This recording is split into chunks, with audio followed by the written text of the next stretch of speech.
네, 안녕하세요. 모카 김한용입니다. 정말 감사하게도 구독자분께서 또 소중한 정보를 보내주셨어요.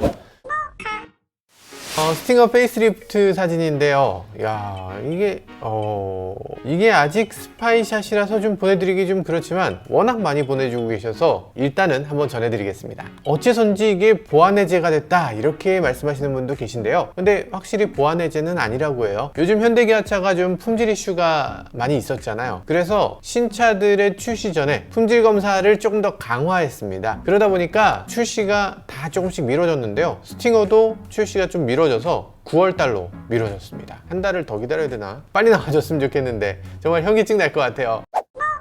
정말 많은 분들이 보내주셨지만 어떤 분은 또 스팅어라고 하고 다른 차 보내주신 분도 계세요. 그 중에서 세 분이 보내주신 것 한번 보여드리겠습니다. 이거, 그리고 이거, 그리고 이거. 일단 여기 위장막을 쓰지 않은 것부터 볼까요? 우리가 굉장히 기대했던 그 테일램프, 이전의 스팅어는 굉장히 독특했는데 이것도 물론 독특해요. 근데 이건 약간 닷지를 떠올리면 이상한가? 이게 뭐 멋있는 건지 멋있어요. 멋있습니다. 불 들어오는 부분이 많이 바뀌었죠. 이전에는 이렇게 테두리가 이렇게 좀 이렇게 처진 느낌이야. 처진 느낌이 나쁘다는 건 아닌데 약간 마세라티 같은 것도 이렇게 처져 있잖아요. 근데 그 처진 느낌을 굳이 진짜 산뜻하게 바뀌었습니다. 그래서 가로로 수평 라인이 쫙 생기고 여기에 브레이크 등이 들어오네요.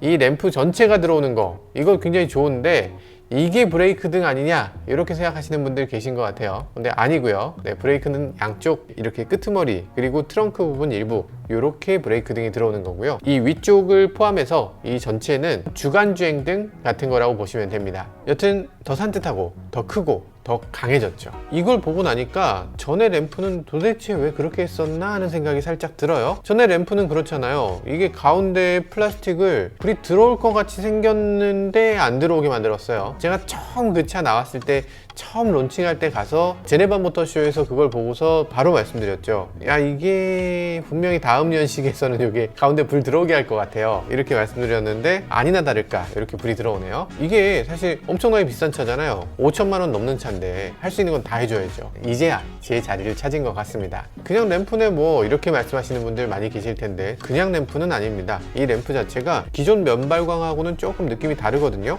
전체적으로 이렇게 볼록한 느낌이 그대로 살아있는 이런 발광인데 어떻게 이렇게 발광하는지 모르겠네. 이게 특이한 건 분명한데 멋있는 건지는 실제 차가 나와 봐야 알 것 같습니다. 우리가 제일 먼저 하겠죠? 구독과 좋아요. 페이스리프트니까 당연히 범퍼 디자인이 바뀌었습니다. 아래쪽에 디퓨저라든지 이런 것들의 디자인도 세부적으로 조금씩 다 바뀌었네요. 뭐 요거 굳이 뭐 바꿨냐 하실 텐데 요걸 보다가 구형을 보면 구형이 상당히 둔하게 느껴질 정도로 되게 날렵하게 보입니다. 범퍼 바뀐 것은 사실상 당연합니다. 이 페이스리프트라는 거는 대부분 이 철판 부위는 놔두고 플라스틱 부위만 바꾸는 거예요. 왜 그럴까요? 왜냐면 철판은 현대차 공장에서 만드는 거야. 그러니까 그 전체를 바꾸는 건 쉽지 않은 일인데 게다가 생산 중간에 갑자기 뭘 바꾼다, 공장 다 세우고서 뭐 아예 프레스를 바꿀 수가 없잖아요. 계속 찍어내야 되는데. 근데 플라스틱 같은 경우는 업체에서 산더미 같이 이렇게 만들어 오는 거거든요. 그거 업체한테 바꿔와라 그러면 네 하고 바꿔오잖아요. 그러니까 이게 훨씬 더 쉬운 일이에요. 램프 디자인 지금 많이 바뀌었죠. 램프 디자인 업체한테 바꿔오세요 그러면 바꿔옵니다. 나쁜 사람들이네 현대기아차. 이게 왜 업체한테 갑질하느냐 이렇게 하시는 분들 계실 텐데 사실 그렇지 않습니다. 이게 이렇게 바뀌어야 업체 입장에서도 원가를 조금 높이거나 아니면 뭐 유지라도 할 수 있게 됩니다. 만약에 똑같은 걸 몇 년째 계속 납품해야 된다면 그러면 단가를 계속 낮춰야 돼요. 코스트 리덕션, 뭐 CR이라고 흔히 얘기하죠. 롱텀 어그리먼트 해서 이제 뭐 장기 계약을 맺어서 뭐 몇 년 동안 할 거니까 얼마 이하로 계속 낮춰라, 뭐 이런 식의 어그리먼트를 하게 되죠. 그런 것들을 피하려면 디자인을 별거 아니라도 꼭 하나씩은 바꿔줘야 돼요. 이 페이스리프트라는 거는 소비자 좋고 부품 공급사 좋고 제조사도 좋은 뭐 그런 일들인 거죠. 그랜저는 철판까지 이게 그러니까 요즘 현대기아차가 이게 페이스리프트를 하면서도 풀체인지처럼 막 철판까지 다 바꾸는 일들이 간혹 생겨요. 뭐 휠베이스도 바뀌고 엔진 바뀌는 건 뭐 일도 아니야. 그래서 이게 대단하다는 얘기를 듣는 거죠. 차가 너무 안 팔려, 이건 진짜 반드시 바꿔야 되겠어, 이런 경우에도 이런 일이 있는데, 그리고 판매량이 너무 좋아, 그래서 이거 금형비 다 뽑았다, 이제는 풀체인지에도 우린 손해가 아니야, 이런 경우에도 이게 가능한 것 같아요. 네, 쓸데없는 얘기 이제 그만하고요. 한번 보죠. 전면부를 볼까요? 헤드램프가 바뀌었어요. 헤드램프가 기존에는 프로젝션만 있었는데 지금은 반사형으로 이렇게 바뀌었네요. 이전에는 할로겐식, LED식 이렇게 두 가지였는데 이제 반사식, 프로젝션식 이렇게 두 가지로 바뀐다는 얘기가 있네요. 그리고 DRL 모양도 특이해요. 포르쉐 같은 경우는 4포인트라고 해서 램프가 4개가 불이 나오잖아요. 기아차가 그걸 거의 비슷하게 따라갔어요. 딱 그건 아닌데 뭔가 포르쉐의 그 램프를 연상하게 하는 그런 디자인이었습니다. 너무 노골적으로 포르쉐 아닌가요? 하니까 이제 약간 길게 늘린 것 같아요. 그래서 4포인트는 맞아. 4포인트는 맞는데 두 개를 이렇게 연결시킨 듯해서 이게 두 개의 라인 제네시스인가? 제네시스 같기도 하고 약간 4포인트 같기도 한 그 중간, 얘도 욕하지 않고 쟤도 욕하지 않을 딱 중간점을 잘 잡은 것 같아요. 어쨌든 실제로 나와보면 예쁠 것 같습니다. 램프 자체 느낌도 예전에는 약간 독수리 오형제 이 헬멧 바이저 같은 그런 느낌이었어요. 약간 그런 느낌 안 들었나? 독수리 오형제를 몰라? 오형제인데 여자가 중간에 껴있어서 그렇습니다. 네, 이번 페이스리프트에서는 약간 쐐기처럼 바뀌었죠. 그나마 훨씬 더 날렵해 보이고 더 예뻐진 것 같습니다. 기아차의 새로운 패밀리 룩 같은 느낌이어서 굉장히 마음에 듭니다. 전면부의 깜빡이는 원래가 LED잖아요. 자세히 보시면 이 깜빡이 안에 디테일이 살아 있습니다. 이 안에 이렇게 육각형 벌집 모양을 하고 있죠. 여기 빡빡 들어오면 사실 굉장히 예뻐요. 뒷면은 깜빡이가 그렇게 예쁘지 않았다는 얘기들을 많이 들었는데 뒷면에서도 이제 LED 깜빡이를 하고요. LED 깜빡이를 이렇게 스르륵 스르륵 흘러가는 형태로 바꾼다고 하네요. 알고 계시죠? 지난번 저희 영상에 그런 게 있습니다. 머플러 사이즈도 조금 커졌습니다. 2.5 머플러가 퍼포먼스가 더 강하다, 배기량 커졌어, 나 출력도 세졌어, 이런 걸 보여주기 위해서 약간 직경을 키웠다는 그런 얘기도 있네요. 이 머플러 모양도 그런데 이 머플러 자체의 기능도 바뀐다고 합니다. 가변 배기 시스템이 들어간다고 해요. 수입차 같은 경우 일부는 플랩이 바깥쪽에 있어서 이 부분을 열고 닫고 하는 그런 차도 있긴 한데, 기본적으로 스팅어 하면 안쪽에 전자식 가변 사운드 제너레이터가 들어있잖아요. 시트 아래쪽에 스피커를 이만한 걸 따로 넣고 있는데 가변 배기가 또 필요했을까? 벨로스터 N 같은 경우는 사운드 제너레이터도 있고 가변 배기도 있죠. 그렇게 해야지 진짜 제대로 된 사운드가 딱 나는 건가?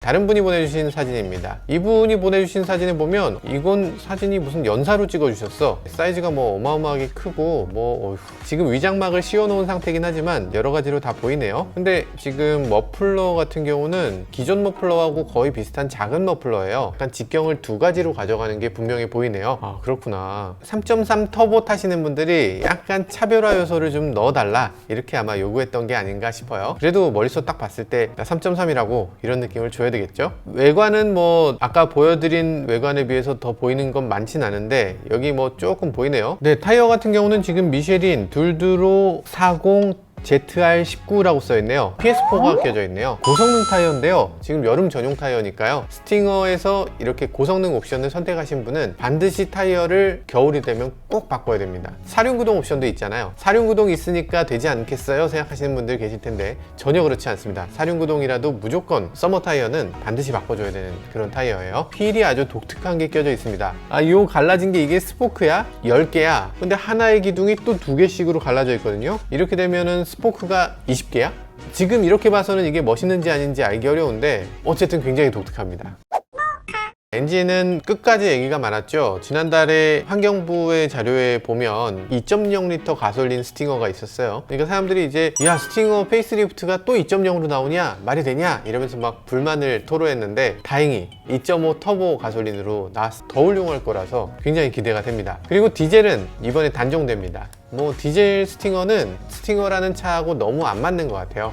단종되는 게 맞는 것 같습니다. 2.5L 터보가 되면서 출력도 많이 높아졌잖아요. 3.3과 격차가 그렇게 크지 않기 때문에 아마도 2.5L 터보는 조금 가격대가 올라가지 않을까, 뭐 이런 예상이 되는데 저는 가격을 유지해주면 정말 좋을 것 같아요. 지난번 영상에서 제가 잘못 말씀드린 게 있어요. 실내를 보면 여기 스티치 있고 옆에도 스티치 있고 이렇게 스티치가 추가돼서 좀 더 날렵해지고 세련된 느낌이 된다, 이런 말씀까지는 맞게 드렸어요. 근데 잘못 드린 말씀이 뭐냐면 센터 디스플레이 크기가 전보다 훨씬 커졌다는 거, 요거 말씀 안 드렸다고. 죄송합니다. 그걸 말씀을 안 드렸어요. 전하고 뭐 큰 차이 없네요 이렇게 말씀드렸네요. 그게 아니고 전보다 훨씬 커졌어요. 10.25인치로 확장이 됐고, 그리고 전반적으로 실내가 어딘지 모르게 조금씩 세련되게 변했다, 바뀌었다, 이것만큼은 분명한 것 같습니다. 자세한 건 이 소재라든지 이런 것도 많이 바뀌었을 거기 때문에 차가 나와 봐야 할 것 같아요. 기존 스팅어 대비해서 다양한 안전 사양도 탑재됐다고 하는데요. 그 중에서도 뭐 어댑티브 크루즈, 이런 것도 최신 어댑티브 크루즈가 들어가고요. 그리고 당연히 LFA, 그러니까 차선 유지 보조, 그리고 엘카스, 차선 이탈 방지 보조, HDA, 고속도로 주행 보조, 뭐 이런 것들을 다 적용한다고 합니다. 무선 애플 카플레이. 무선 애플 카플레이 왜 안 들어갈까? 네, 스팅어 페이스리프트 모델 간단하게 살펴봤는데요. 출시일은 9월입니다. 9월이기 때문에 잠시 후면은 볼 수 있을 것 같아요. 지금 현기증 나시는 분들 많으실 텐데 조금만 기다려 보자고요. 네, 지금까지 저는 모카 김한용이었습니다. 감사합니다. 옛날에 내가 애플의 그 카플레이 담당 팀장 직접 만난 적이 있어요. 그분한테 혹시 무선이 더 좋지 않니? 그랬더니 Bluetooth is much easier, isn't it? No. 아마 그때 그 말은 이랬던 것 같아요. 충전을 하면서 차에 연결하는 게 낫지, 왜 충전도 못하면서 차에 연결하니? 이런 생각을 했던 것 같아요. 근데 그때 당시만 해도 애플이 무선 충전을 지원하지 않을 때야. 근데 지금은 애플이 무선 충전 지원하잖아요. 무선 충전기도 안에 들어있어. 그럼 무선 충전 카플레이 돼야죠, 그죠? 무선 충전 카플레이 기대하겠습니다. 꼭 부탁드려요. 전무님 보고 계시죠? 전무님, 네, 믿고 있습니다. 네.